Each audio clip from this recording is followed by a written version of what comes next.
best place for below average Star Wars.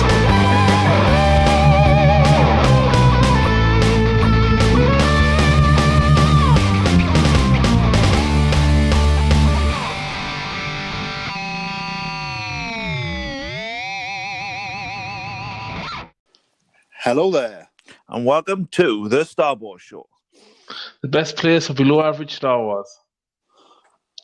Hello, listeners. It's me, the Geordie Jedi Pete. I'm joined by the other Geordie Jedi Allan, and we're also joined by Luke from the Hoth of the Press podcast, who lives up in Washington, close to Sunland, our arch nemesis.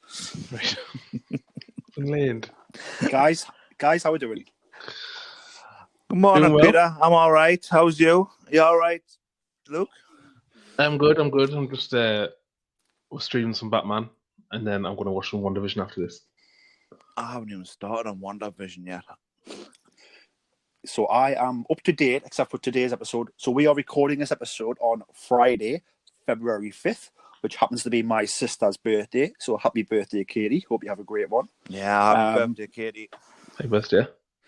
And this episode will air. It will go out for listening and streaming on February 7th, 2021, which is International Star Wars Podcast Day. It's the first annual International Star Wars Podcast Day on February 7th this year. And that's why we're recording this episode as a special episode. But yeah, so technically it's Friday morning now. New WandaVision's gone on. I've done the first 4 episodes. I haven't done episode 5 yet.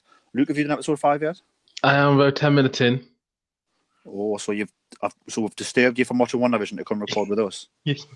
Well, I wasn't going to watch it, and then Ian likes to tweet about it, how good it is, and I was like, oh, I keep forgetting about it. So if I'm honest, I enjoy it, but I keep forgetting it on.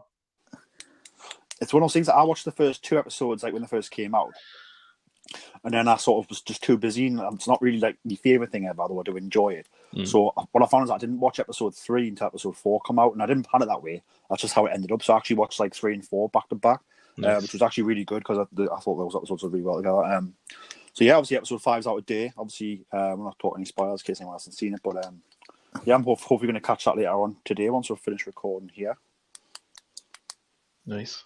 I think for any Marvel fans out there who like WandaVision's really heating up as like what is actually going on, how does it tie into things post Infinity War and post Endgame. So if you like Marvel, definitely check out WandaVision because it's really starting to get very intriguing, I would say. Yep. But we are a Star Wars podcast, and as I said, this episode will go out on February 7th, which is the first annual International Star Wars Podcast Day, and we are very pleased to be taking part in that with a lot of other great podcasts.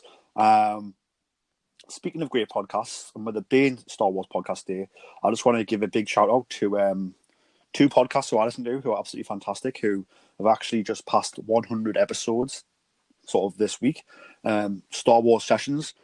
Check them out if you want a spicy ride. They have just done their 100th episode. So congratulations to those guys. Well deserved. They crank out a lot of awesome content. Same time every week as well. Very well produced. Very funny. Sort of very insightful and great fun. So if you're looking for another Star Wars podcast to listen to, check out Star Wars Sessions. And like I said, congratulations guys on 100 episodes. And then the Imperial Senate podcast as well. Like they've just done 100 episodes. I know those guys over at Imperial Senate, they've got like they're streaming on Twitch, playing Jedi Fallen Order. They've got the podcast out. They've got some YouTube content, so check them out as well. Congratulations. You know, I think this will be I can't actually remember, maybe our 44th episode, I think. So like we're quite a way away from 100, but like, you know, like making a podcast, I'm sure you'll know as well, Luke, like the time you need to put aside into doing it, into getting people to come on, like it is quite time consuming. It is like a second job almost. And like I think those guys doing 100 episodes and 100 great episodes of that as well, I think like hats off to them. Like they're doing a fantastic job, and like I said, it is hard work, but their hard work is paying off. So congratulations Star Wars Sessions, congratulations the Imperial Senate podcast. Hopefully one day the Star Wars show will be on 100 as well. But not going to lie, when we get to 50, I'm going to do a celebration like it's 100.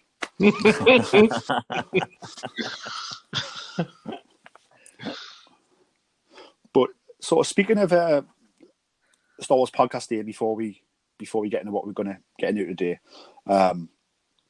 Sort of other podcasts to check out as well. So like for me, I love Sky Talkers. Charlotte and Caitlin over at Sky Talkers run a fantastic podcast. It's very insightful.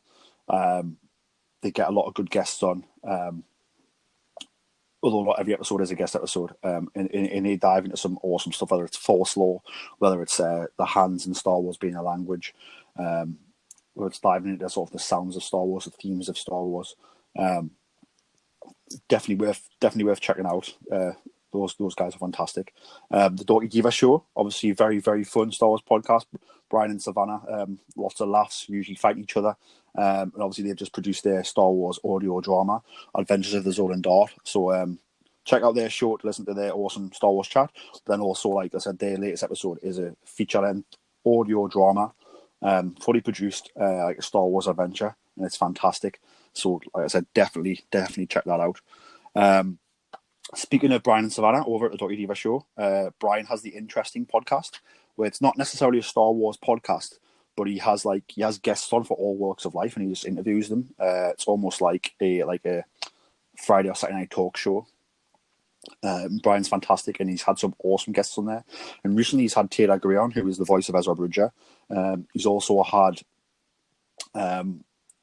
the voice of Harrison Dula on there. He's had people who've played, who've been creature puppeteers and actually dressed up as creatures in the Star Wars productions, to name a few. He's had Star Wars author Claudia Gray, for example, as well. So he does about 4 episodes a month, and they're not always Star Wars related. But if you search through the Interesting Podcasts feed, you'll find like lots of Star Wars content in there, and really awesome behind the scenes chats with these creators and these actors who've done work in the Star Wars universe. Obviously, Hoth of the Press podcast. Obviously, Luke, you were a last-minute addition to this episode, so yes. I had you written down to talk about as well. Obviously, Hoth of the Press, it's a fresh podcast. It's only been going about a month.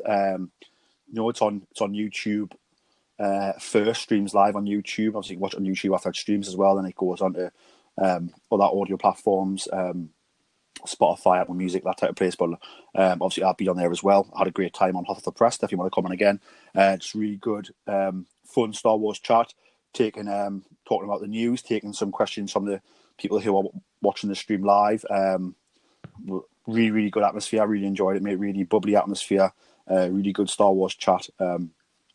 Really down to earth stuff. So again, if you're after something that's very real and just like being in a pub with your mates and talking Star Wars, like I definitely recommend Hoth of the Press. That's how I felt anyway. I hope you take that as a compliment. Yeah, I do. It's I've tried podcasting the time and they get a little bit structured and a bit too over formulated. So I like just taking questions, going straight from the questions from the viewers, but also now and then starting with an article.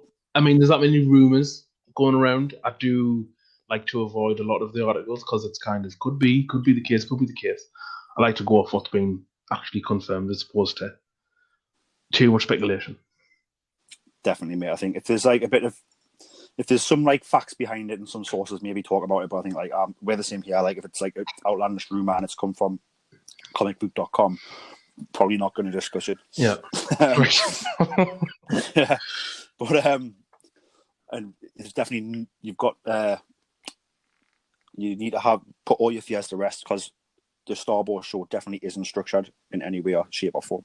So we are just a hot flaming mess flying through the galaxy. I think for people it can be intimidating for someone to come in and have to follow some kind of rigid structure. When you come in and you're just having a chat, like you say in the pub, it's better just to. And I welcome tangents. On the show, I was with one of my guests, Kev. We were talking about stuff and we just veered off into different things. And my friend was like, "Keep it in Star Wars," and I was like, "No, man, it has to go. Like, it has to be allowed just to kind of flow. It's better that way." Definitely, 100%, mate. Next up on the list is the Forcecast.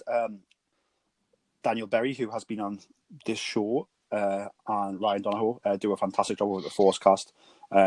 They produce some really good documentaries on their show. I definitely recommend checking out the Star Tours one. It tells the story of Star Tours from like its inception to how it was developed to then how it opened, and then also to like things like how they got Pee Wee Herman to do the voice of RX-24, the pilot droid, for example. How the rides evolved. Obviously, RX-24 is no longer the pilot. It's now C-3PO is now the pilot. And that has interchangeable missions across all areas of the Star Wars saga in there as well now. And even now, you think RX-24 now is the DJ in Galaxy's Edge, still voiced by Pee Wee Herman himself. So, you know, like, you get the full journey there, talking about the people who were behind the development, who worked on the ride. And they've done that with the animation department of Lucasfilm as well, and they've done some other ones. So definitely check out the Forcecast. Like I said, they usually run down the news every week, which is pretty cool. Their Mandalorian reviews are pretty good as well. But like I said, they also produce these really cool audio documentaries that are fantastic. So definitely love checking out the Forcecast. And last but not least on my list is Star Wars Escape Pod. Obviously, Josh from Star Wars Escape Pod did come on and do our show, which was fantastic. I've been on his show twice. And again, with him, with Josh and the Star Wars Escape Pod setup, it's about just having fun, talking Star Wars, talk about it as much as you want, go into any tangents you like. And like I said, it's like just having a really cool, in-depth conversation with your friends about Star Wars, which, you know, in this day and age when, you know, especially in the UK, we're in our third national lockdown now, the rest of the world, you know, coronavirus is on the rise, really. You can't really go out and socialise, and then these podcasts are a way of doing that Star Wars socialising, which is fantastic. Cool. Luke, is there any Star Wars podcasts that you listen to that you want to recommend? Yeah, there's he was a guest most recently. Han Talks First. He's quite good. He does long podcasts, and then he'll split them up into sections. So if he has a news story, he'll put a video or just not a news story. I don't know if I'm going to do that because I go on so many tangents. But I generally, and there's another podcast that I listen to called Heroes for Hire. And they're from Ireland, and they're quite funny. They have a loose structure, but it's not too rigid. But there's that many podcasts out now. It's crazy. I said to someone when I first started mine, I didn't realize the amount of puns, Star Wars puns going around for different podcast names. But no, I listen to one or two. I don't listen to that many. I used to be a Joe Rogan zealot, but I don't do that anymore. How come? Just don't have time, or 3 hours of pop in it, so it's just a bit time consuming. I've just finished watching The Expanse, and at the moment I've actually got no TV shows to watch, which is quite nice. Just to have this kind of blank slate. But I've got WandaVision, but it's like half an hour once a week. So it's not that you and Joe Rogan had a fight? No, I'd lose. But no, it's quite nice. I don't know what you think about it. Do you think we're going to get like all of the Star Wars shows in one go next year? Or do you think it's going to be the book and then Ahsoka and then something else? Like, do you think we're going to have it spaced out? Or we're going to have like Wednesday be Boba Fett, Thursday be Mandalorian, Friday be Ahsoka, and Saturday be Rangers? Do you think we're going to do... That's a really cool question. I think if they did that, that would be really awesome. And if they if they were in like the same time, so if they were actually like different shows, but like they were in this, like that was the timeline. Yeah. That would be fantastic to watch it that way. Like I'm a big wrestling fan, so at the minute we've got like AEW wrestling or doing a lot of crossover stuff with Impact Wrestling, right? And so like, and it's only just started a few weeks ago, and so like I didn't used to watch Impact Wrestling much. So now like I tune into Impact, which airs at the beginning of the week, and you get your little AEW crossover there. And then later on in the week, you get AEW's Dynamite show, which then follows on with the crossover. So it's like you're getting like 2 episodes and it links in. And it's really, really good. I really enjoy it. So I think if they did the same with Star Wars, I would love it even more because I love Star Wars more than wrestling. Do you know what I mean? So I think I would love that. Will they do it? I think with streaming, you need to keep your subscribers. And it's about having subscribers subscribe and stay subscribed forever. So I think like, really, they probably want to space it out where like, oh, well, I've paid for me month and I've got like one show and now I'm going to cancel my subscription. But actually, no, the next show's coming the next month or the next quarter. All right, I better stay because I need to watch the next month. And that's how you keep your business in those streaming companies, I think. So I think what you'll find is like, obviously, WandaVision's on now for Disney Plus. That's a big draw. Everyone subscribe for WandaVision. Then I think after that we'll be going to like The next quarter will probably be Winter Soldier, is it? Or Loki or something? The Falcon? So it could be Falcon the Winter Soldier, it could be Loki, and again they'll be spaced out. You've got Bad Batch coming as well, and then that'll be like in the middle of the year. You've got those 3 shows. So you've got beginning of the show WandaVision, then the rest of the year you've got Loki, Falcon the Winter Soldier, and Bad Batch to fit in the middle bit. And then the end of the year is obviously the Book of Boba Fett. So that's like your year subscription plan. People will hang around for those shows. So I think going into the next year, and they've got more Star Wars content and probably more Marvel content as well, which is that's the 2 powerhouses that they've got under their umbrella. I can see them keeping stuff and spreading it out just to keep the subscribers subscribed for the whole year. Be interesting though. I don't know if I want that. I don't know if they did like a vomit of shows every week. I think I'd genuinely get burnt out. I think there'll be so much content. As much as I love Star Wars, there'll be so much content, and I think it's nice to have it to look forward to. Yeah, I don't think they'd air them in the same week. So it might be like 1 week would be Ahsoka, 1 week, the next week would be Rangers of the New Republic, the next week would be Mandalorian, maybe, and that would because they're not going to put 2 episodes out a week because again, they want longevity over the subscription, because obviously, for example, I'll buy it for a year because I know that Star Wars content's going to come out beginning and end of the year, like it was last year. So I had Clone Wars and we had Mandalorian. This year it's going to be Bad Batch, then Book of Boba Fett. Next year, the year after, we're probably going to have maybe 4 shows, hopefully. It's mad, isn't it? And like I said, I imagine it'll be like first quarter, second quarter, third quarter, fourth quarter of the financial year. And again, it just means you keep those subscribers who don't buy the year, who pay monthly, subscribe. Or again, if you're a monthly subscriber, but then you find out Star Wars is going to be coming every quarter, then you'll probably just buy the year subscription, which again is more money in their pocket faster. So again, it all matches that business plan of what they want for Disney+. I mean, it's not as expensive. I mean, box sets of TV shows can go from 20 to 50 quid, depending on how shiny the box is in HMV. Oh, definitely. But I think if you look at if you're doing a one-off purchase, but if you think about Netflix has gone up, for example, Amazon Prime, Disney Plus now. That's the 3 main ones in the UK. If you're in America, you've got even more subscription services. In the UK, if you've got your Sky Sports package, if you've got your movie package, all those things add up. It's funny, if you look at it's funny, to get off topic, but so obviously, back in the olden days, you used to get all your channels separately, especially in America and in the cable, in the television setup, yeah? Then you got cable providers who put them together in packages and sell them as a package. So that was what morphed into that. And then streaming happened where it was like, oh no, now you don't need the cable package. Now you buy individual streaming services. So you're back to buying things individually again, individual products. And if you look at what WWE's just done this month, so their WWE Network, which is their streaming service in the USA, they've essentially done a deal with Peacock, who is essentially NBC, for the streaming rights to WWE's content. So the WWE Network in America will no longer become a thing because they've sold the content to Peacock to go on their streaming service. And how does that work with WWE? So WWE make maybe $100 million a year on network subscriptions.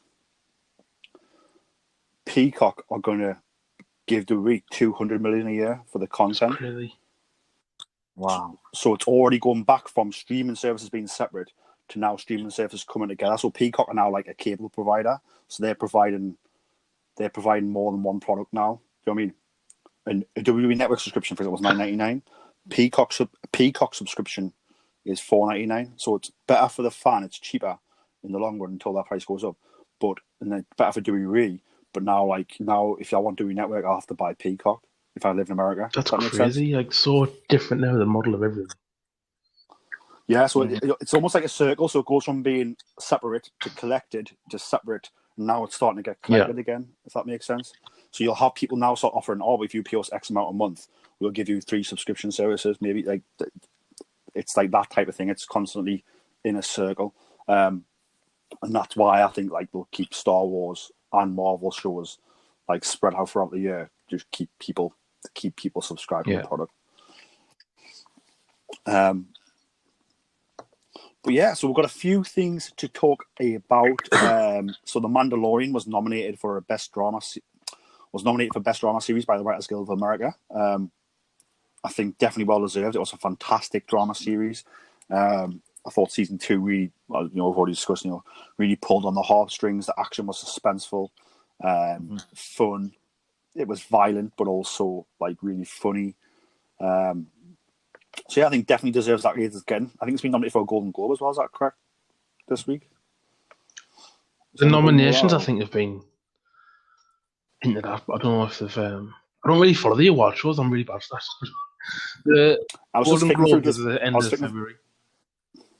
Yeah, so I was clicking through Disney Plus this morning, and it came out like Golden Globe nominated underneath the show. So it's been nominated for a Golden Globe, which it should be. It's been it's been nominated for Best Drama Series by the Writers Guild of America, which is again very well deserved. If that wins, obviously it'd be Jon Favreau because he wrote most of the show, and then obviously 2 of the episodes written by Dave Filoni and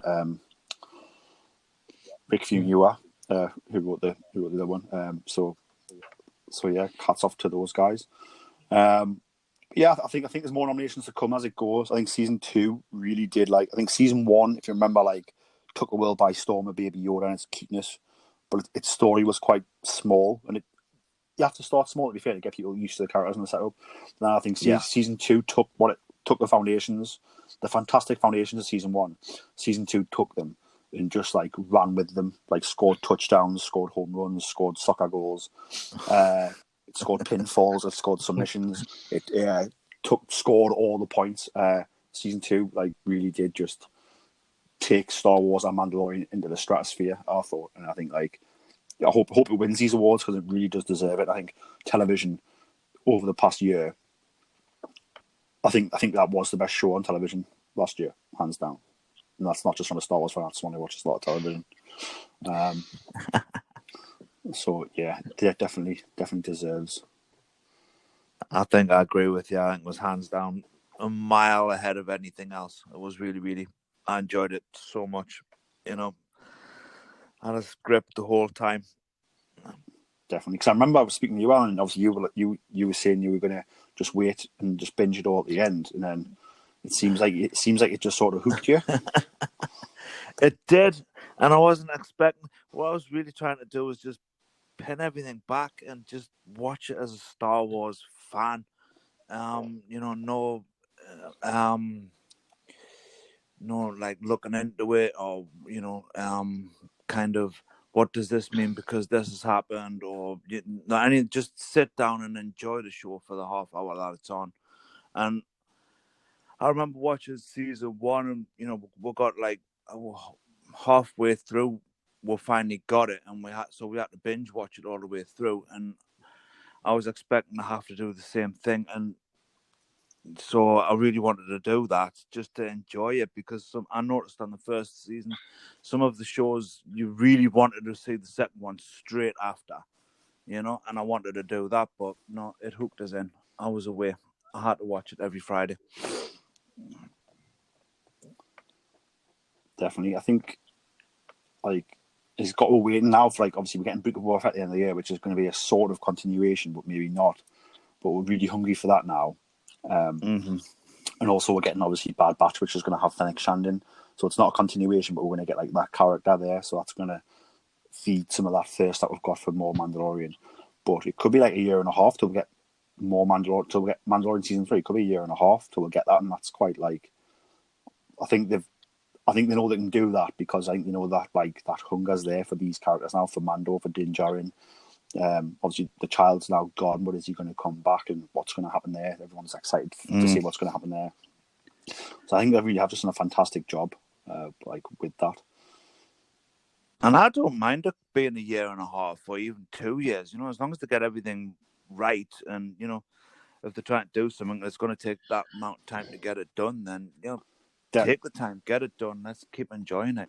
Definitely, I think like things take time, and if you rush them, you end up with a poor product that can sour people's taste. I think if you look at let's take video games, for example. Take Rockstar games. You know, when a new Grand Theft Auto is coming out or a new Red Dead Redemption, sometimes those games get delayed and then delayed again and delayed again, and it's because they're working on it to get it so that when you get the product home, you play it fantastically.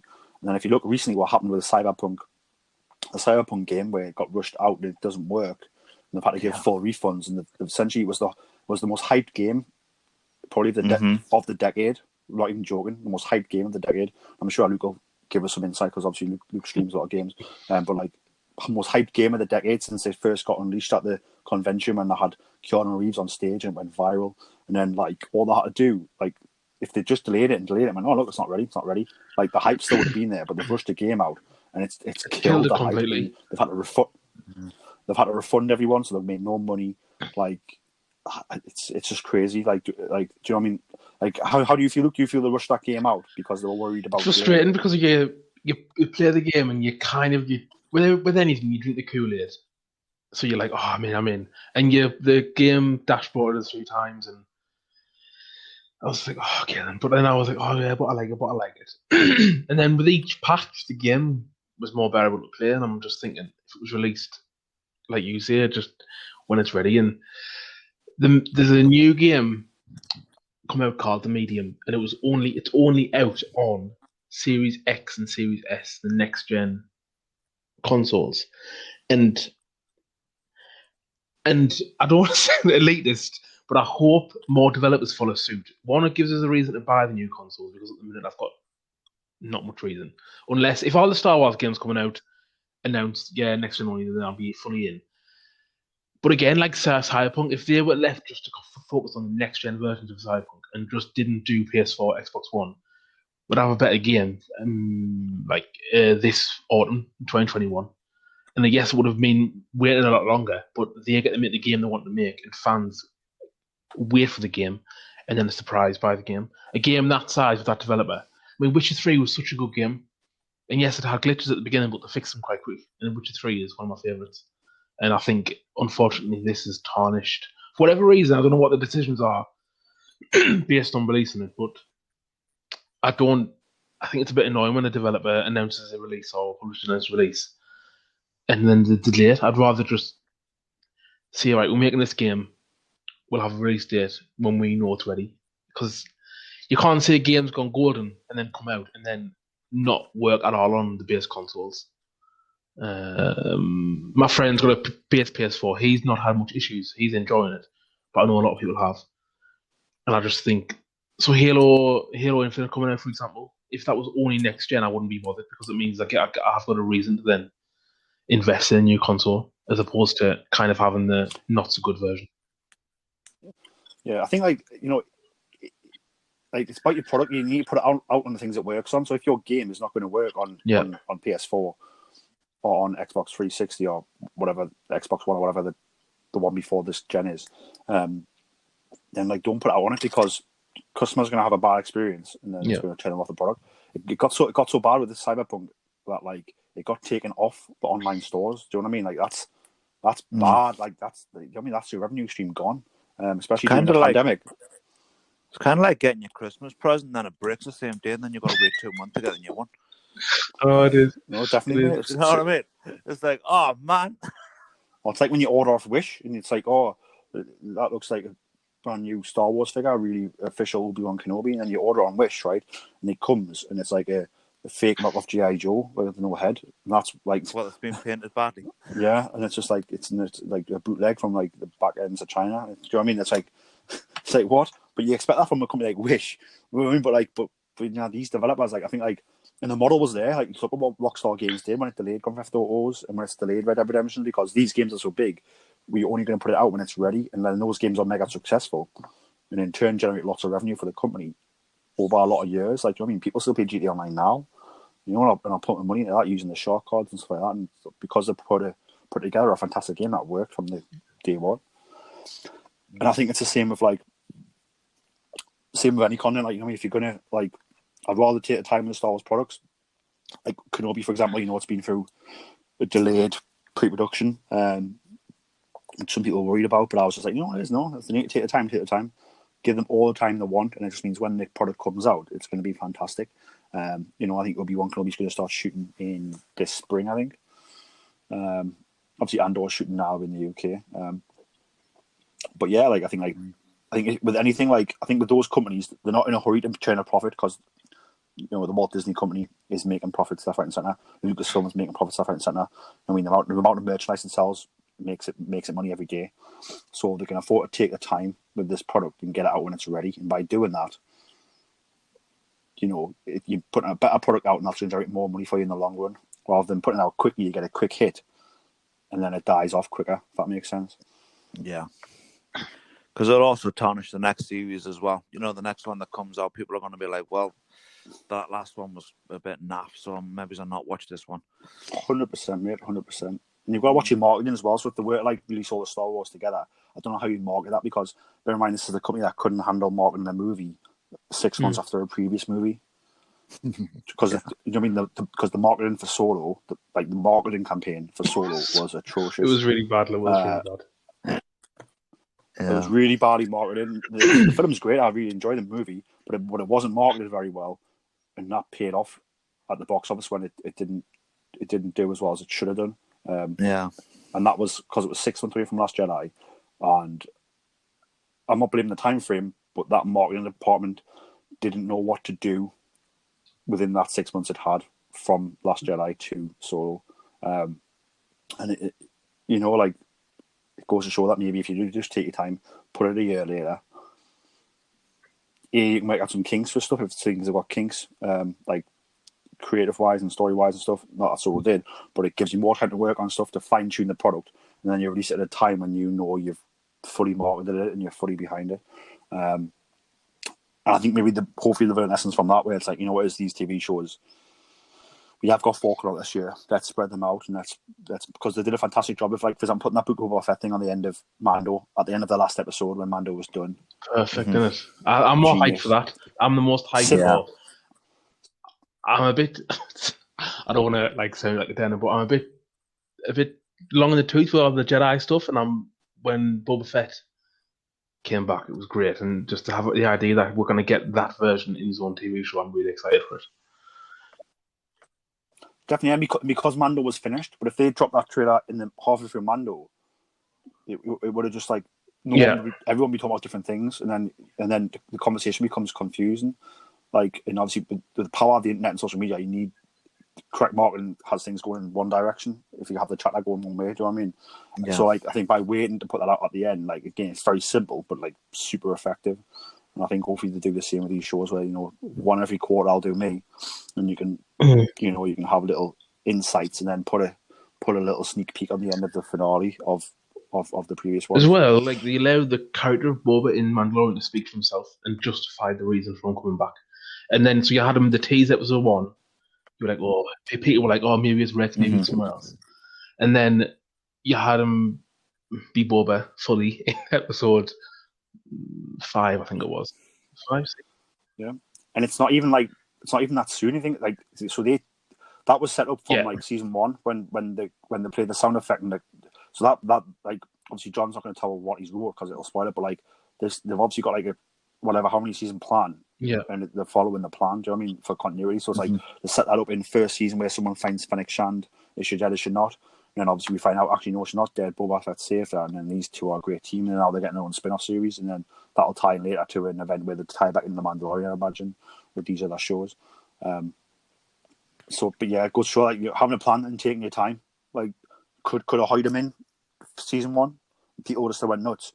But in long-term product-wise, would it have been better than what we've got now? Probably not, because it makes perfect sense the way they're doing the story right now. It's very organic. And with his armor, the way it looks, if they do flashbacks, when if you see him with the old style, it's a flashback. If you see him with the new, clean painted look, it's present day. That's a clever way of just helping people distinguish when any scene's set, because you could have. I mean, it's so. I cannot wait to see both. I cannot wait to see it. Just the way it just deserves success. The character deserves success, and I think they'll see a model for Solo. Solo 2 could be a 6-part miniseries just to finish off the Darth Maul and Kira story. I think for me though, for Darth Maul and Kira, that's its own thing. I think now, Solo can't really interact with Maul, because he doesn't believe in the Force when you meet him. So you think Maul and Kira has got enough in its? You guys think it's got enough weight to carry its own miniseries, like 6 episodes or something? I think the Crime Syndicate certainly does. You could totally run a Crime Syndicate series, but I think like if you have Solo interact with Maul, Maul should kill him, like, and B, when he delivers that line in A New Hope, where he says, like, essentially that hocus pocus and magic tricks are no good for a blaster at your side, kid. Like, he doesn't believe in the Force. And and the whole point is that his interactions with Luke and Leia and the Rebellion makes him believe. And then when you get that line in Force Awakens, when he goes, "The Jedi, the Force, it's real, all of it." Like, in how Harrison Ford delivers that line, where because his life's changed him. Where if you have him interact with Force characters, especially ones as powerful as Maul, before he does the line where he doesn't believe it doesn't make sense. Do you know what I mean? Where for me, you don't need to have Kira and Maul, and that story will be fantastic on its own. Like, do you know what I mean? Yeah. You don't need Han Solo in that story, I don't think. And also, I mean, I agree with you. Like, Kira and Maul is its own story, but also Solo's like at the end of the film, he's on his way to go see Jabba the Hutt. You know, he's going to join his own different crime syndicate. You know, so he's already on a different story arc when you think about it. Definitely, and also like Kira leaving him, because he doesn't know why Kira's left him. That's Han Solo's heartbreak right there, and that's why he's the way he is when you meet him in New Hope, where he's very, he laughs things off, he jokes about things, doesn't really open up at first when he meets people. Like if that makes sense, that's why him and Leia don't hit it off straight away. If you know what I mean, because he's got his guard up. And then she's obviously fiery character with her guard up as well, but like he's got his guard up because he's been heartbroken by her. It's almost like if anyone like James Bond fans, obviously you've watched Casino Royale. Obviously, like Vesper Lind is James Bond's first and only love, really, and then her passing away because of his job leads to the reason why he doesn't get attached to women. He goes with a lot of women, but he doesn't open himself up to become attached. Obviously, apart from Moneypenny, if you watch some of those early ones, but in the current Bond scheme of things, do you know what I mean? Like, but it's all because of that heartbreak. And if you remember, the second movie is essentially like the revenge tale of Gorn Asper, those who killed Vesper, and it's same here where like she hasn't died, but she's left him and he's heartbroken. I think like if you read, I think it's might be Last Shot, which it goes through a lot of different time zones, with Han Solo and Lando, but like it shows you like Han after the events of Solo, like he's moping around a bit, like waiting for a job, and he's a bit like, so like that does affect him. I think like, so I don't think she'd come back into his life and then leave him again. Do you know what I mean? I think for that reason, and I think also, like I said, if he interacts with Maul, A, how does he survive Maul, and B, how does he not believe in the Force? Do you know what I mean? So yeah, but I think like a crime syndicate story, Underworld story with Maul and Kira, like I think that has enough intrigue in itself. I just wonder how much legs is in it, to be honest with you, because there can't be that many years in the timeline between the Solo film and when Darth Maul actually does finally turn up on Tatooine to confront Obi-Wan Kenobi. You know, I'm not sure what the time frame is on that, but like it's 11 years before New Hope, so it'll be about 5-6 years before. Yeah, so essentially, there's plenty of legs then. Well, there's no legs for Maul, but no, I think like obviously the Maul where we meet him in Rebels has nothing. So the story for me would be Maul and Kira, and how does Maul lose the crime syndicates? Because he loses them. Yeah. Do you know what I mean? Is it because Inquisitors come after him? Is it because Kira does a coup and actually takes him out of the situation? Maybe she takes over. Maybe she has a rise to power and takes him out, and he runs away. Do you know what I mean? Not saying she would fight him, but like politically and put on the strings, and if the Inquisitors turn up to help her inadvertently, like that type of thing. Like, do you know what I mean? Like, so there is quite a lot of story there. You could tell the story of how Maul goes from being powerful in these crime syndicates to hiding on a Sith planet, waiting for someone to come. What do you think of the different Sith planets? Cool. I think Korriban and then Moraband and then Exegol. Like, do you? So they're the same. So Korriban and Right. Moraband are the same planet. Obviously, George changed the name in canon. So I think it was. I'll probably get this wrong around. I believe it was Korriban Yeah. in the Old Republic games. Do you know And why then they they changed it? Or was changed it it to just because they Moraband. wanted it? Is there an in-story reason? I think George. I think he said it. No, so I think George just generally. I think Korriban shot first, didn't he? No, so obviously, like the Old Republic games, like I don't know how much Hmm. George like created them. Do you know what I mean? But I think like when it came to bringing the Sith planet in Clone Wars, I think he was like, no, it's called Moraband. But they've tied it in the canon a little bit. I think it was Pablo Hidalgo from the Lucasfilm Story Group, one of the Lucasfilm Story executives, was saying that, like in legends and folklore, it's known as Korriban by some tribes and some people, but it's actually called Moraband, and sort of makes sense if you think about like look at our world where you've got like look at what like take Czech Republic for example. Yeah, It's called Czech. It's like change the Czech Republic, like we call it Czech Republic. Like if you look at like Ukraine, look at USSR. Like, do you know what I mean? If you look at like South African countries where they've changed, like, do you know what I mean? Like, so it sort of makes sense where like there is this thing where they've tied it in a little bit, but yeah. So Moraband and Korriban are the same. That was known as the ancient homeworld of the Sith. I'm trying to think what the other planet is. There's another one. The planet they go to. What's that one called? Malakoff? No. Wait, Is it? Yeah. So Malachor. So you've got Moraband, you've got Malachor, and then you've got Exegol, and they're like the three Sith homeworlds that we know about at the minute. Exegol. Which I think is pretty cool. I wish they used Moraband in episode 9. But that's a conversation that doesn't end. Yeah.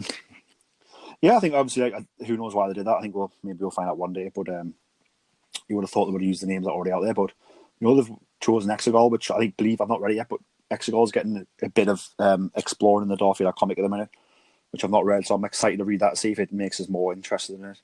I hope it does. But yeah, moving on to the next story from JediNews.com is Del Rey announced a change to Star Wars paperbacks.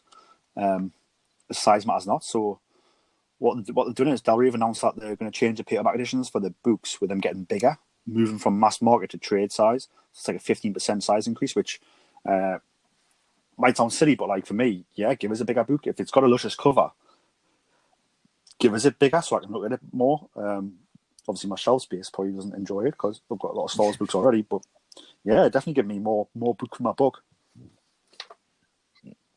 I think, are you reading many Star Wars books at the minute, Alan? No, I haven't. No.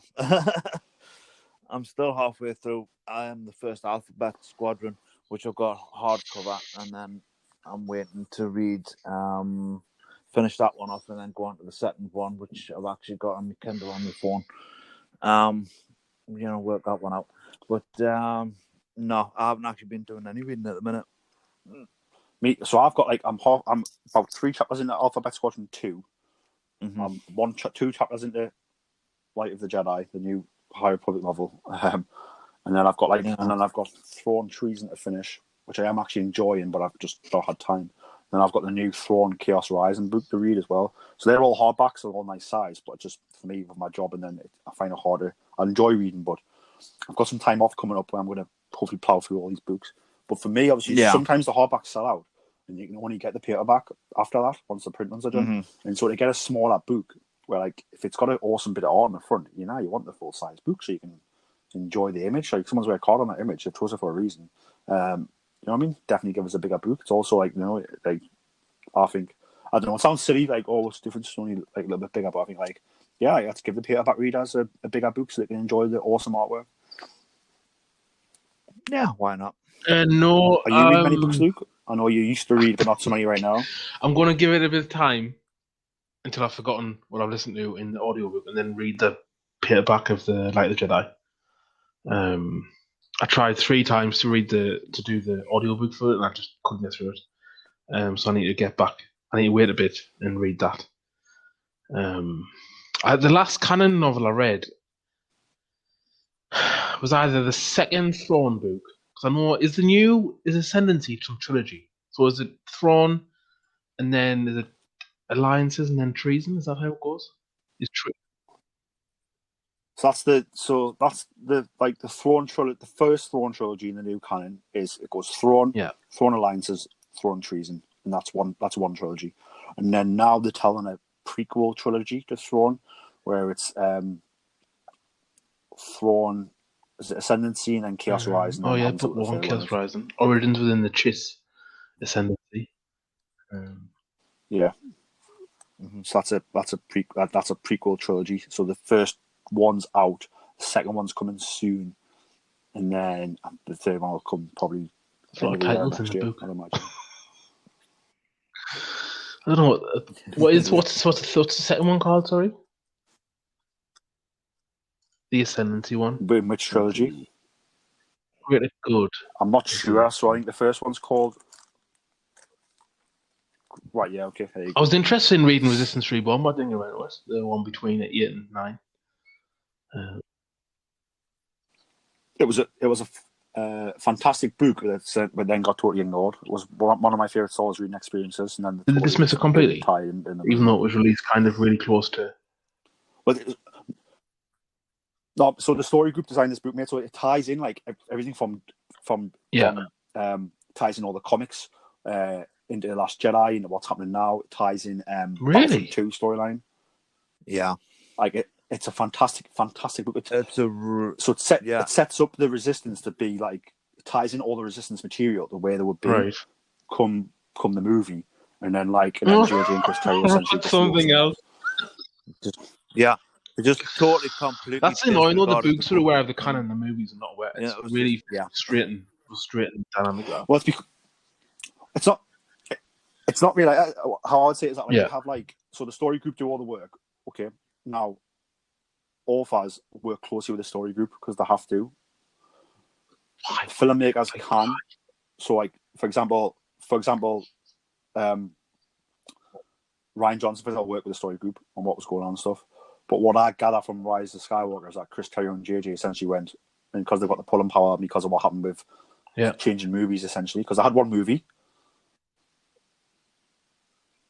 and they then changed the movie. So, the Colin Trevorrow Star Wars movie is not the same. It wasn't a case of they bought a different director. No, it is the movie. It's that a completely movie, different film. Due to the Fates, it's where completely different story. It didn't return, and Kylo Ren was the Supreme Leader. Yeah, so that's. Yeah, so that was only going in one direction, and then they brought these guys in to make a different story for Episode 9. So the different story that those guys have obviously, that's J.J. Abrams, Chris Terrio, they're both, Chris Terrio wrote Argo, which is an Oscar-winning movie, a fantastic movie. Do you know what I mean? J.J. Abrams, his track record speaks for itself. Some of the movies he's made, so they've come in and they've obviously been given free reign, and they haven't really. Story group are there to go and talk to if they want to, but. Mad, isn't it? But no, they haven't utilised them because if they went well, it is a bit, but you brought them in and they wanted to make their thing, and that's what the companies decided to do. It is what it is. I don't want to really go on too much about it, but I think Resistance Reborn. If you enjoy Battlefront 2, the campaign and the end of the campaign, and you've enjoyed some of the Star Wars comics and stuff, definitely pick it up. It's a great I would say watch Last Jedi, right, and then read the book. Because it's like a continuation of the story of what happened after the camera goes black when you see the Falcon flying in hyperspace. And read this book. I think the canon books I would recommend is Lords of the Sith. The first I've read that Twilight fantastic Company novel, because you get a similar scene of Vader in Hoth, like Rogue One in the ship, he just murders. Yeah. I haven't read. I tried to read Air of the Jedi. Struggled with that one. The early canon Luke book. Yeah, that was a tough one to get into. That really was. I struggled a lot with that book. It's one of those ones where it's like the amount of books released in the new canon, there's probably only a handful that are tough. I haven't read Ahsoka. Really good going. Master and Apprentice as well. I haven't read that. Definitely. The next story on GiantNews.com is so Kevin Feige's come out and said there's no reason for a Marvel Cinematic Universe or a Star Wars crossover. And he's essentially said that really, like, unless it's in Lego Star Wars, unless it's a Lego Marvel thing, or if it's like, for example, the Lego Star Wars Death Star being in the MCU Spider-Man movies or the Empire Strikes Back reference to Captain America Civil War, like, it'll be referenced because Star Wars exists as what we know it as in that universe. Mm-hmm. But like, I don't know why he's had to come out and say that. I don't know if idiots online have been clamoring for or talking about it, but like, I think, like, for me, like, if they were to do a crossover, I would be just, I don't know, I'd be turned off by it. I probably wouldn't watch it. I think we hit on it when you were on my podcast. That's not for me. It's essentially that there's a reason why fans are fans and creators are creators, because of things like this. Kevin Feige should not have to come out and say it. There's not going to be a Star Wars and Marvel crossover, because it just would not make sense. Yeah. If someone's animation studio university, go and animate it yourself and see what's like. But I don't. Yeah. So I don't know, like, where it's come from, because I'm not seeing any chatter about it. But like, he's just come out and said that, and like, he's right what he's saying. So I don't know who has said it. For me, like, Star Wars fans wouldn't like it, Marvel fans wouldn't like it. So like, if it's just to get bums in seats of people who don't know what they are, like, there's no point in turning your fan base off. Do you know what I mean? But I think, like, you know, the Marvel movies exist as like it's almost a real world. Like, they exist in a story that's like, there's a word that I like, and it's called verisimilitude or something. It means verisimilitude. That means the appearance of being the detail gives a novel. So it's like the set, like New York is in the Marvel universe, whereas DC's got its own cities. It's not really like, so the Marvel universe in a weird way could exist in this world, whereas DC couldn't. Yeah, but I think as well, Star Wars is like based around. Obviously, it's set out like long time ago in a galaxy far, far away, and it's like in strange environments, and it's like a myth and a legend, and you're hearing the story, if you know what I mean, and you're engrossed in this sort of lore type of thing. And I think, like, that's very separate to what Marvel is, where Marvel's like, these events are going on. So yeah, I'm glad he's come out and said that. I don't think anyone's been asking for it, and like I said, if they were to do that type of thing, like I said, I wouldn't hate on it, because I don't have time for that, and B, I just think it's counterproductive about it. But I'd probably just be like, that's not for me. You know, I think that's how I feel about that idea. It's just nah. We're getting a bit silly, aren't we? But you know, like, you never know. Like, it's like, yeah, like that's my thoughts on that anyway. I think, like, because it's like, you know, the general movie going public can't even, like, the struggle with like the Rogue One and Solo movies coming out in between trilogies, and they don't know the time frame and stuff.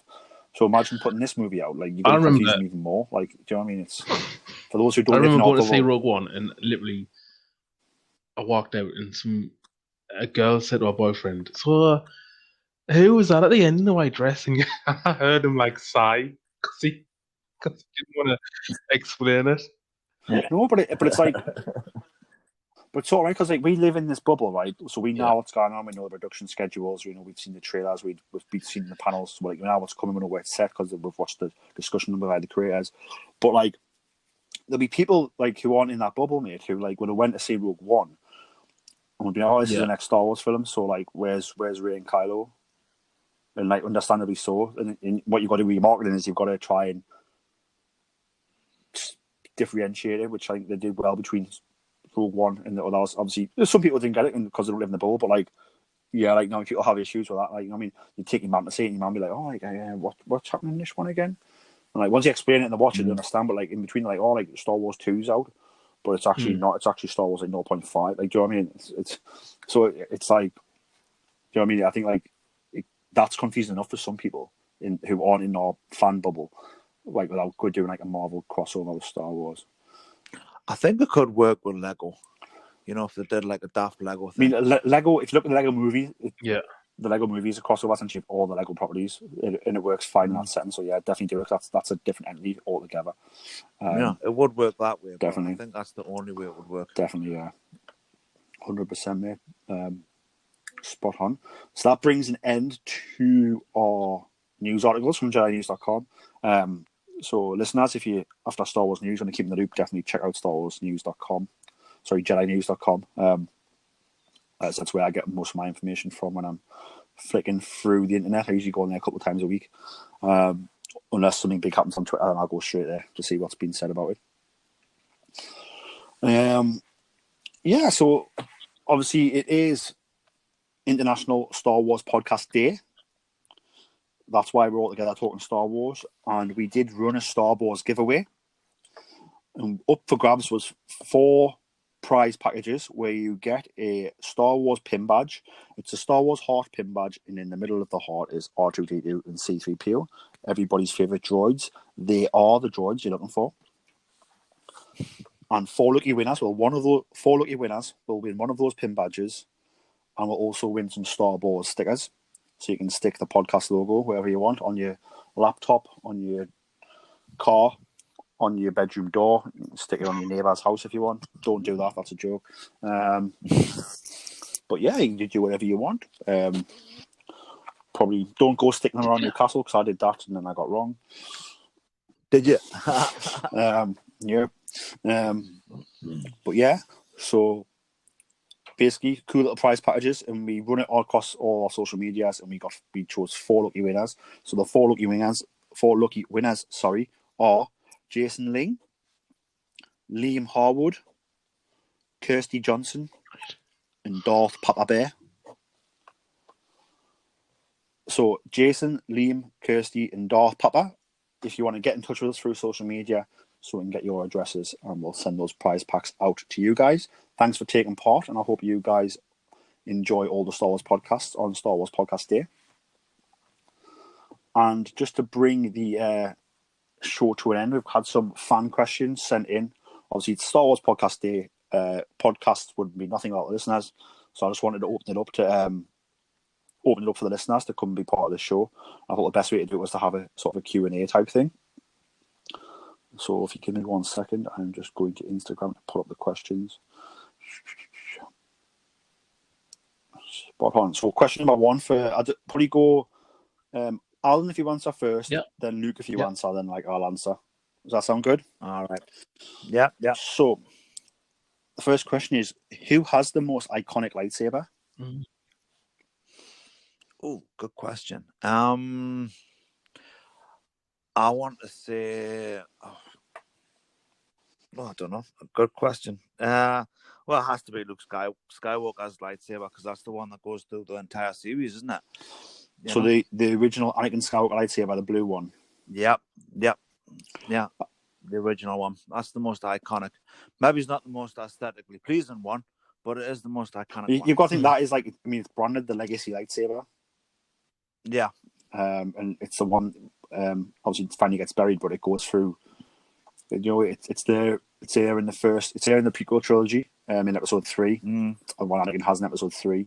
It's the one Obi-Wan picks up off the floor after he's cut Anakin's legs off. Obi-Wan then keeps it and gives it a Luke, and then it then goes through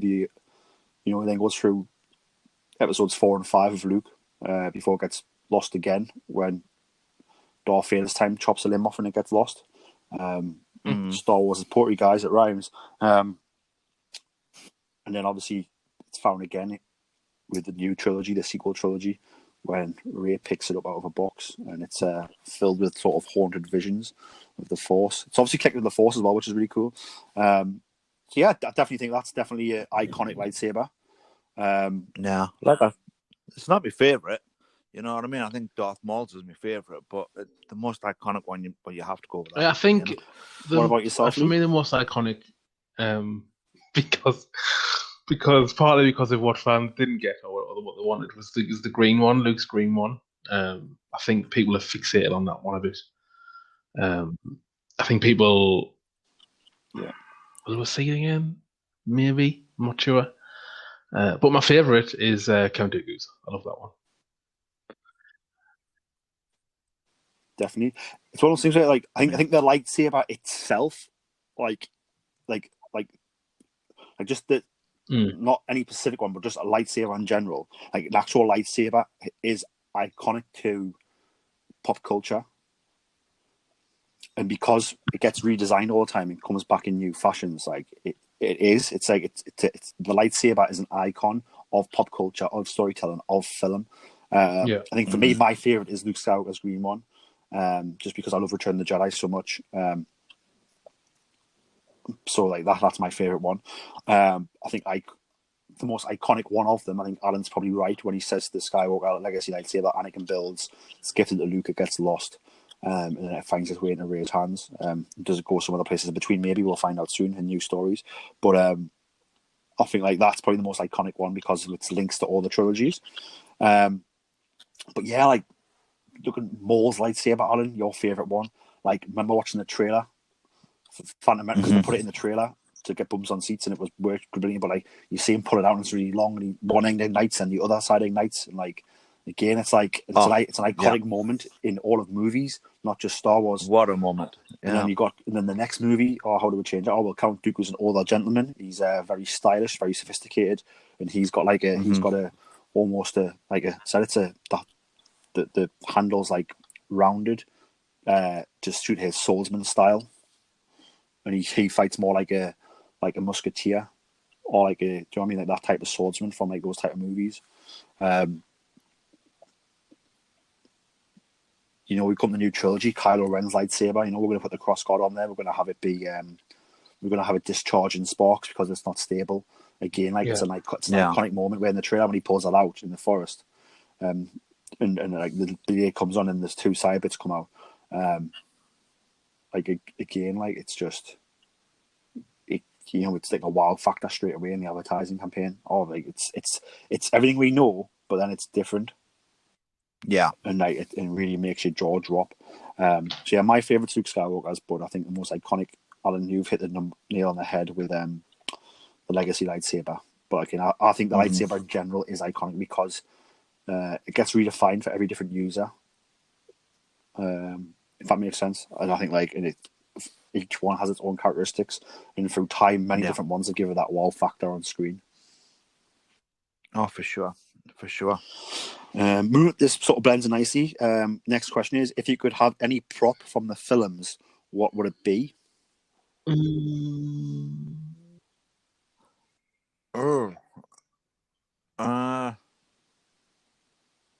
I could have any prop from the films, so I'd have like the Millennium Falcon. Right. Just the cockpit that moves, or like the whole ship? No, the whole damn thing. I'd live in it. Just park it up in the field, and job done. What about yourself, Luke? What would you have? I have no idea. Really, I've not really something I've thought about. I like the Scout Trooper's helmet. I like the Scout Troopers helmet. That's quite good. That's what I've one of them suits, I think, if I'm allowed. So if that counts as a prop. And then, yeah, of course it does. Yeah, 100%. If I'm doing a second one, I'll probably Count Dooku's lightsaber. I love it. Yes, the actual one from a set that Chris Lee used. Good choice. What would I pick? I think what I would want is I would actually want the actual Emperor's throne from Return of the Jedi. Yeah. But the actual seat from the Death Star. Because you could sit in it and be like, this is the actual Emperor's seat where he actually sat. Wouldn't you just like get the neighbor's cat or something and just like spin around in it? Like, that's the thing, yeah. You could put it in the corner of your house, have it turn around, and then when people enter, you just slowly turn around. Like, you might walk out immediately. Yeah, and then it would be so cool. Very sinister. Well, I think the world would be scared because how sinister that would look. Imagine like I'd get in from work early, right? I'd be sitting in the seat, and then like Louise would come in the room. I would turn around and I'd be like, "Take your Jedi weapon, strike me down." She'd be like, "Right, no, I'm going home. I'll stay there." So yeah, really good question there. Next question is, what future Star Wars project are you looking forward to the most? So this could be any project, could be publishing, could be animation, could be movies, could be TV shows, could be action figures.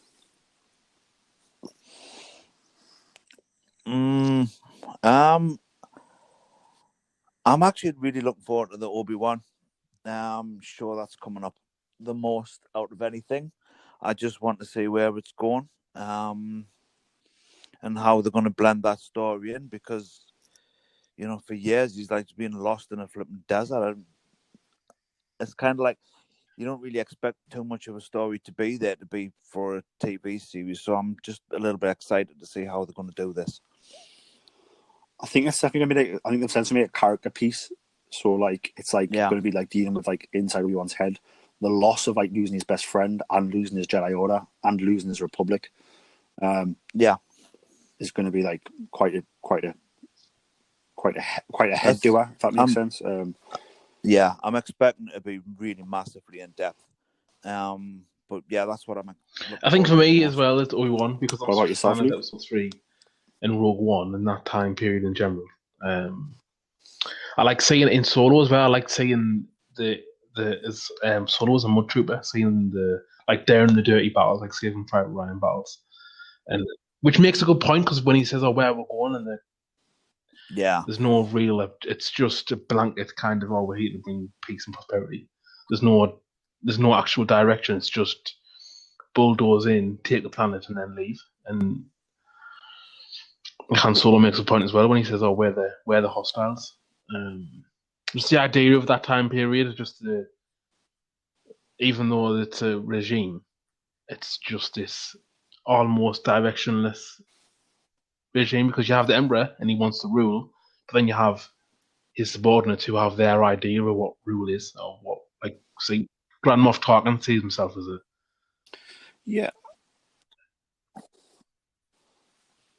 Well, they're taking that planet for its resources. Do I mean they're probably going to mine the hell out of it to where it's not sustainable, and then before you know it, it's mined within 10 years. It's been mined that much, the planet's useless, and then they move on.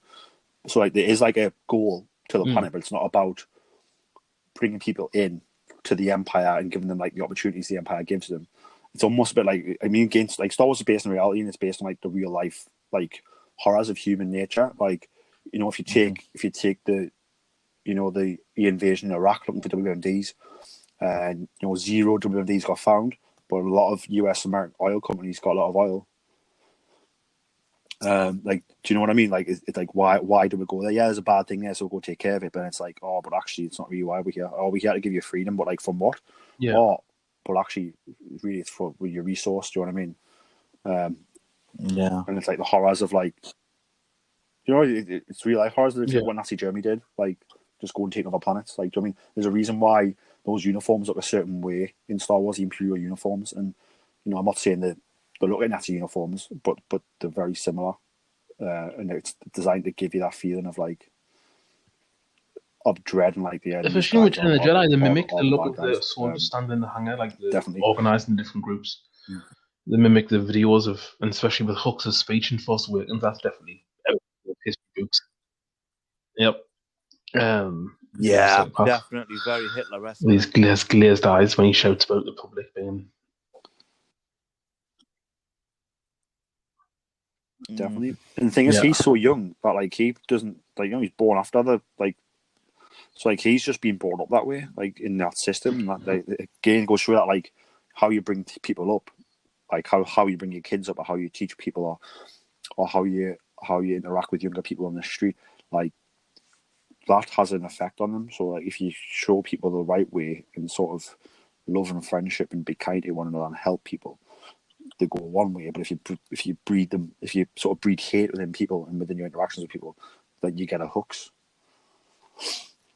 So yeah, like when people see Star Wars using it about like doesn't have any mess about real life, but like George was very much like essentially like pulling apart what human society is and the horrors of human society, and he did it in a very subtle way where you get this awesome space adventure at the same time. And if any fan of Star Wars, if you love Star Wars, like it tells you like by watching it, you don't see it, but by living by me growing up with Star Wars and watching it, like I knew what was right and what was wrong, and I knew to try and help people if I could, because that's what I saw Han doing, that's what I saw Luke doing, that's what I saw Leia doing, and these were the heroes of the story.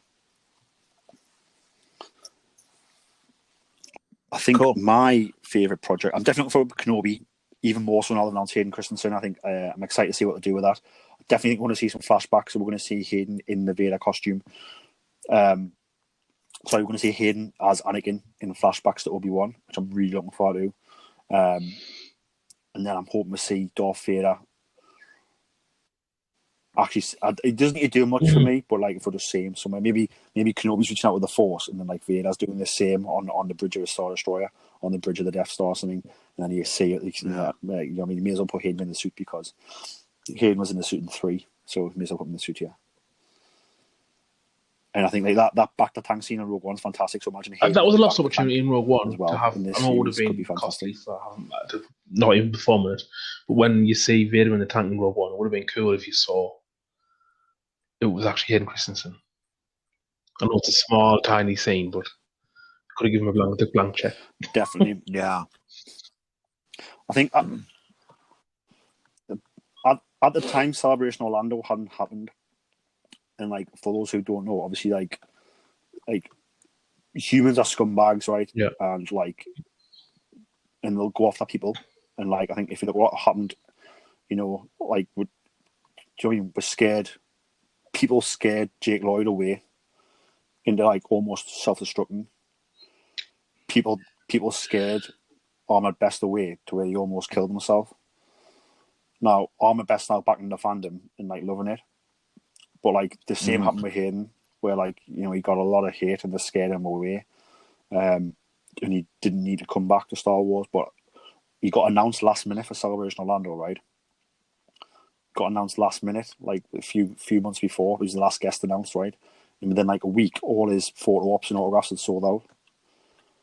Wow. And the reason why is because the people who drove Jake Lloyd away, the people who drove Armour Best away, the people who drove Hayden Christensen away were adults driving them away. But the people who loved those movies were kids. But those kids are now adults. So those kids who love the prequels, right, now can go to celebrations because they're adults and they pay to go, and then now like their Anakin Skywalker's there, so it's sold out within time. And then, like I said, I was in the room when he came out on stage, and like the round of applause he got, it was absolutely it was absolutely it was really, really good to see. And you could tell he was taken aback, and you could tell like he was like he felt good. And the same at Armour Best at Celebration Chicago, like hit the round of applause and love he got. Like it was really good to see, and like he loved it. And I was like, yeah, guess what? There are all those bad people out there who will drive you in, give you hate, but like that's not here, because the people who are here have spent their hard-earned money to come and enjoy Star Wars, and we're really happy that you're here.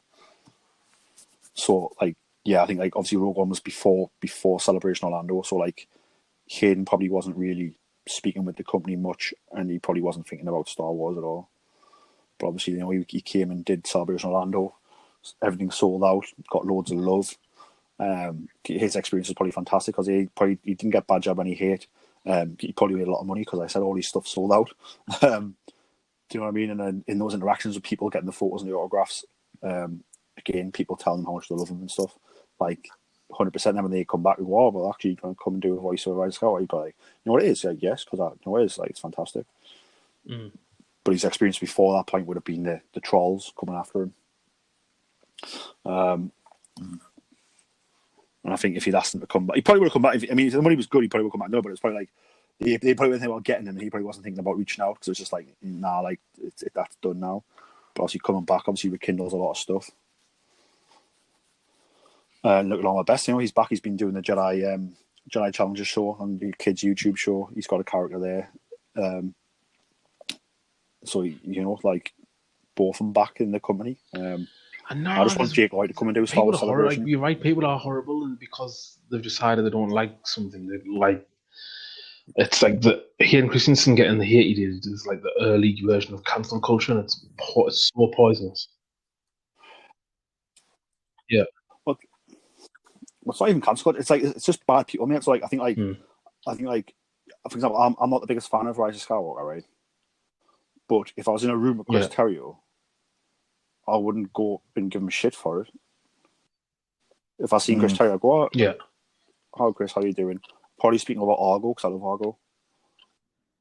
I'd probably ask him what it's like working with Ben Affleck, because Ben Affleck's one of my favourite. I like Ben Affleck a lot. I think he's a good director, good actor. He obviously Ben directed Argo, and Chris Terry also wrote some stuff for like the Justice League and stuff, and obviously Ben was Batman and that. So I'd be asking about the things that I want to ask him about, the good things. Do you know what I mean? I wouldn't be like, oh well, why did Skywalker? I didn't like it. Why did you do that? Or, do you know what I mean? No, because I don't want to have a conversation with him. I want to talk about the things that I do like. So I'll be, oh, hi Chris. Obviously, big Star Wars fan, but actually I want to speak to you about like what it was like working with Ben Affleck. Like if I ever met him, like, do you know what I mean? Because that's what I'd be really interested in. And I certainly wouldn't be going to make him feel bad about something that I didn't like. Like, do you know what I mean? Like, there's no need for that. And I think, for me, I think if now, like I said, because the people who enjoy the prequels were kids at the time, and now they're adults, I think if Jake Lloyd did come to a celebration, he would get an outpouring of love. And I would love to be there to experience that and pass that on to him. Like, Do you know what, it's right? absolutely Because I watched that the other day. It's probably one of the most perfectly paced movies I've ever seen. I think I didn't get bored. I didn't get weird. No, it's perfectly timed, perfectly paced, mate. Yeah. So I would love for him to come back and just to experience a celebration. Because I think our outpouring love would be fantastic. Obviously, I'm not sure where Jake Lloyd's at the minute. You know, you see the articles and it's got his mugshot and stuff on. He's obviously had a bit of a troubled time after, in his 20s and stuff. But, I don't know what he's like now, but I hope he's doing good. Hope he's doing well. And like I said, I would love for him to come back to a celebration just to feel that outpouring love, the same outpouring love that Hayden got and the same that Armor Best got, because it was just absolutely fantastic to sort of be there and show them appreciation, but also witness the appreciation they were getting and seeing those guys that actually enjoying it. Do you know what I mean? Enjoying being a part of Star Wars, which was great. I think future project other than Kenobi though, because you guys have both said Kenobi, so I'll try and come up with something different. Is I'm really looking forward to this High Republic series, although I've not read the book. I've had it a month. Doesn't sound like I am, but I actually am. As I've got some time off coming off work coming up, so I'm planning to plough through it. The second book's ordered, and it should be coming once it ships on Amazon as well. So I'm really looking forward to diving into this time frame and all the books interconnecting. I'm really excited for that. And then, normally we might get a payoff when it comes into movies or TV shows, perhaps. But the fact it's across these different books and these comics, I'm really excited. Once I get a few of them and start digesting it, I'm really excited to go on that journey with the High Republic.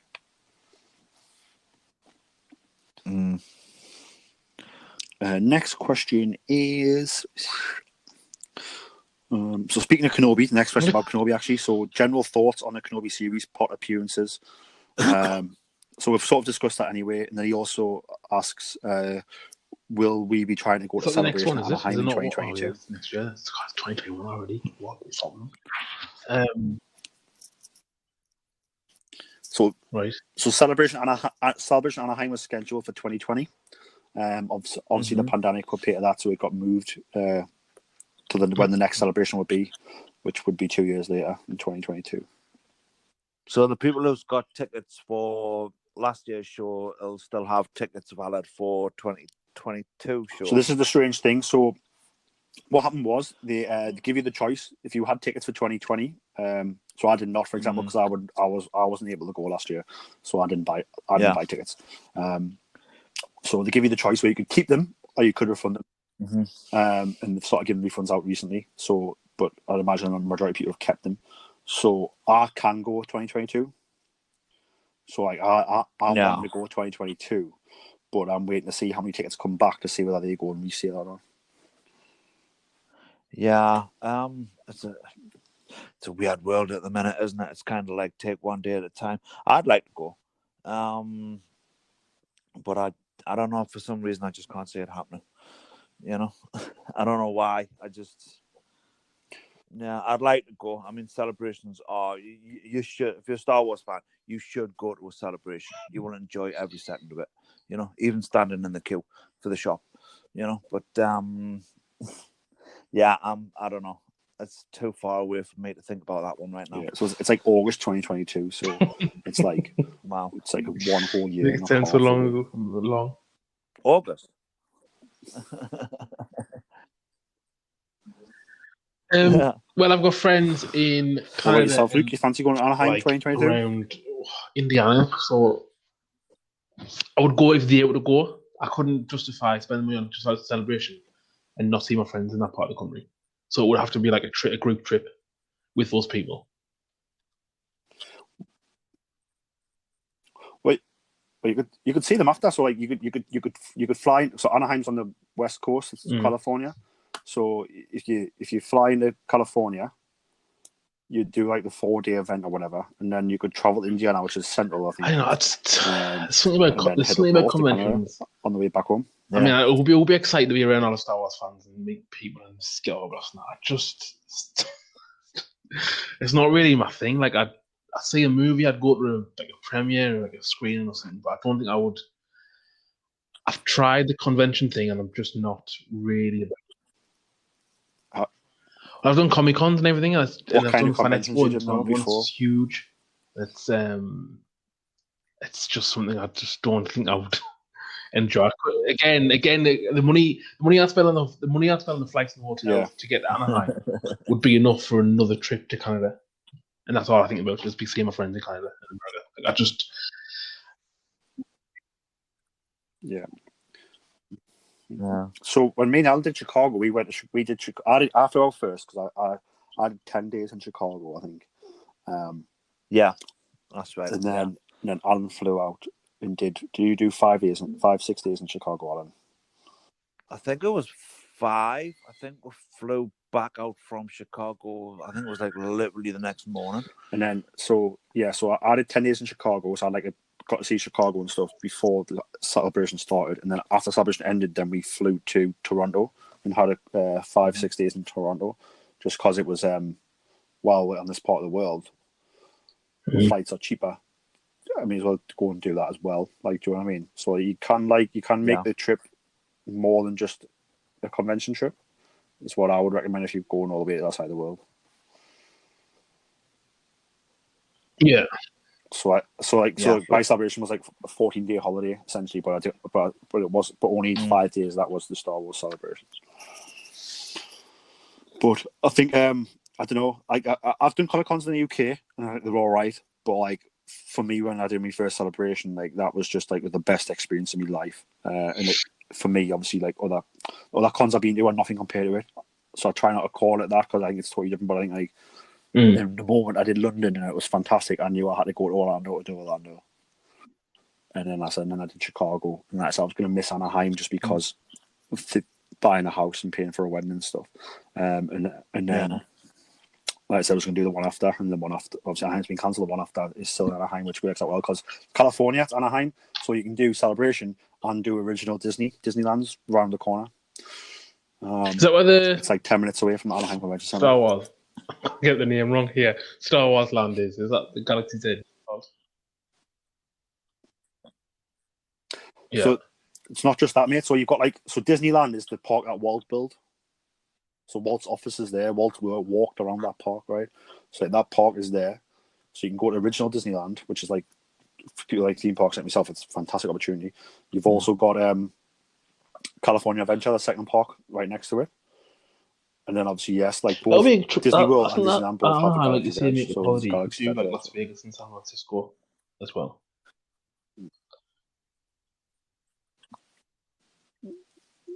100%. Because once you get in America, traveling from state to state, will be time consuming. Like it is cheaper. Do you know what I mean? So like, it's so big, man. Yeah. So if you're paying that money to fly into America, you may as well spend a bit extra to do other places rather than come back home and fly doing a Vegas holiday later because it'll cost more. If that makes sense. Yeah.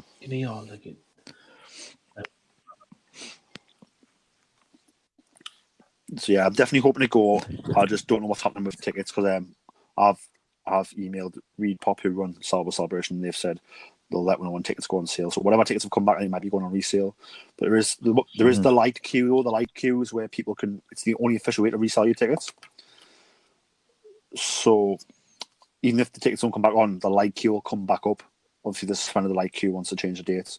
So I imagine the light queue will come back up and you can put yourself in the light queue. And what you do is you sign the light, tell them what tickets you want, how many. You put in your card details. Then what happens is it's a queuing system. So it's first come, first served, but you're in the queue once you put yourself in. And so say if I want Jedi Master Passes, right? And I'm 10th in the queue. and then 11 become available. So like it's like 11 people are selling them. So like what happens? They sell the light, and then what happens to light is light will allocate the first one to the first one, second one to the second one, so on, so on, so on. And when it comes to you, it allocate yours, and it just takes the money out from your card straight away without even having to redo it. And then you've secured your passes that way. So it's I've not used it, but that's how the light queue works. So I'm hoping if they don't go for resale, the light queue will come back on, and I'll just put myself in the light list, and then hopefully get passes that way.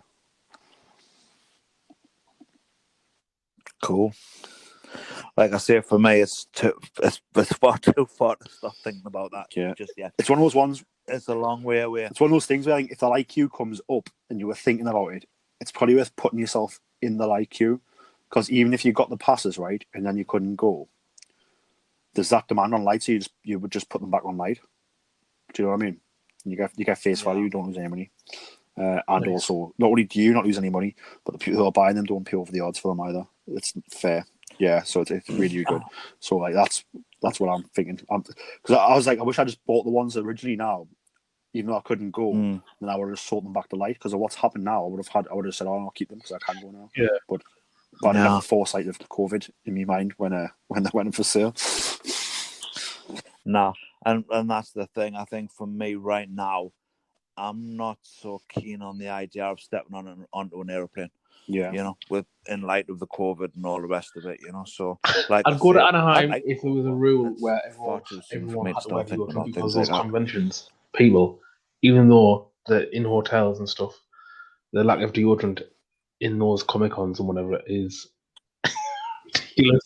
There's a reason why people doing the autographs have hand sanitizer, and bloody they should be surrounded by Febreze, because the smell in them places sometimes can be ridiculous. It's long days, like, you know what I mean. Like I think, like, you know, if someone's a bit smelly next year, I think, like, you know, you don't know what's going on in their life. Do you know what I mean? I think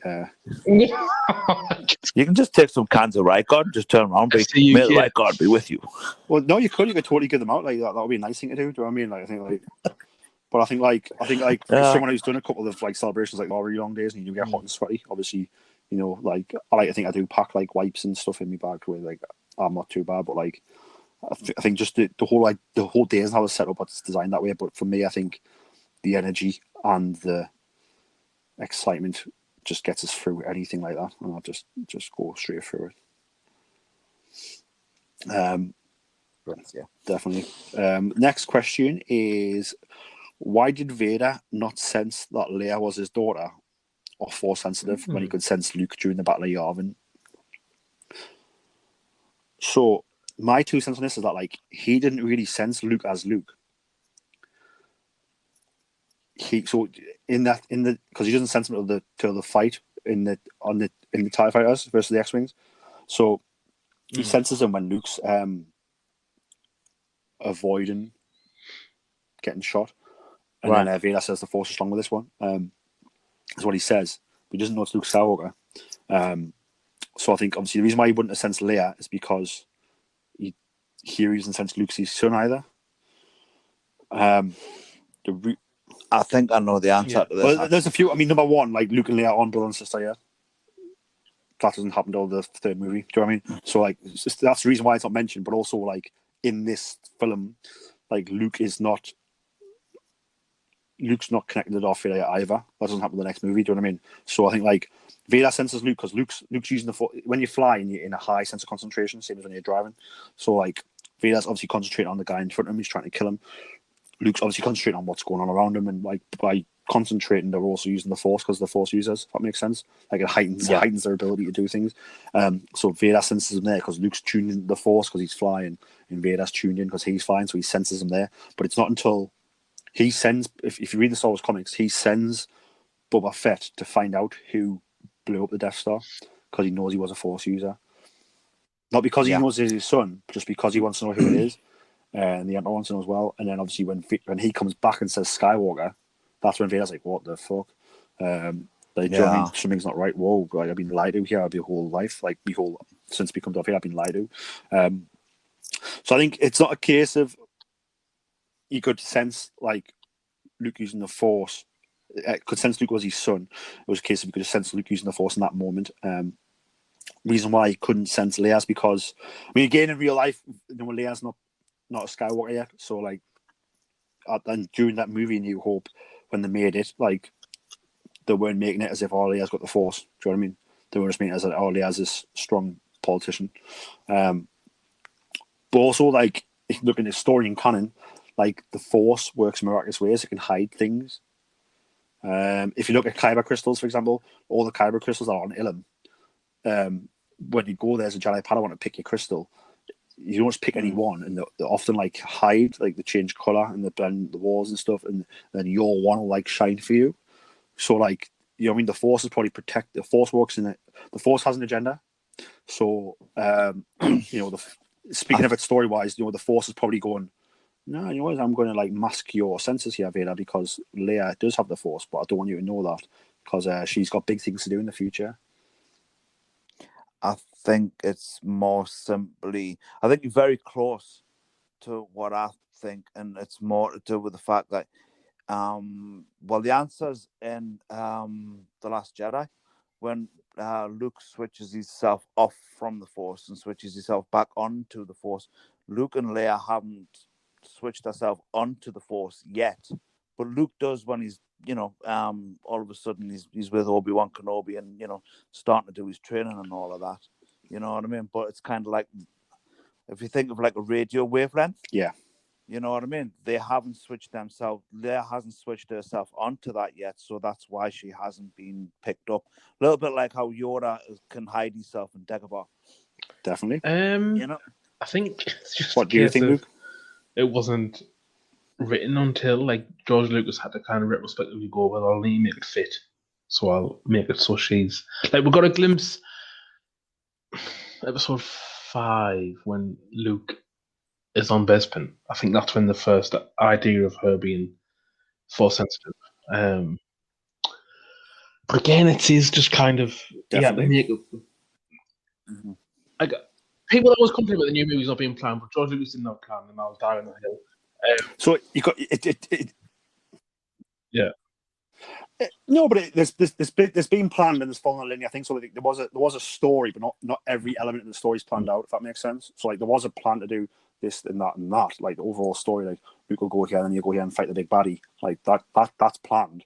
All the little things obviously develop as well. But like any first draft or so the first movie is about telling the story of like introducing Luke and blowing up the Death Star and like this rebellion, we're getting a win. That's the story. So like having all these side stuff going on just would convolute that. And we've got another 2 movies coming where we can delve into and tell a lot of things. So I think like you don't need too much going on at once, otherwise. I think it's a nice side. It's a nice side. People, if that makes sense. It is a good question. I just think when you hear the Emperor said Luke Skywalker, I think he's focused. Like Vader focused his force, if you like, on Luke. Like he focused his intention on making sure he was here. Because I think from when he found out about his son being alive and the Emperor mentions him, I think that's when Vader thought, oh, well, I need to try and play the long game here and kind of win my son back.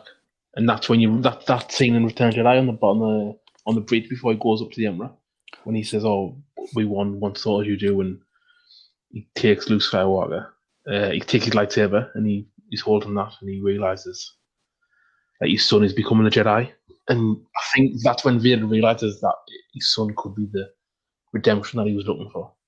Mm-hmm.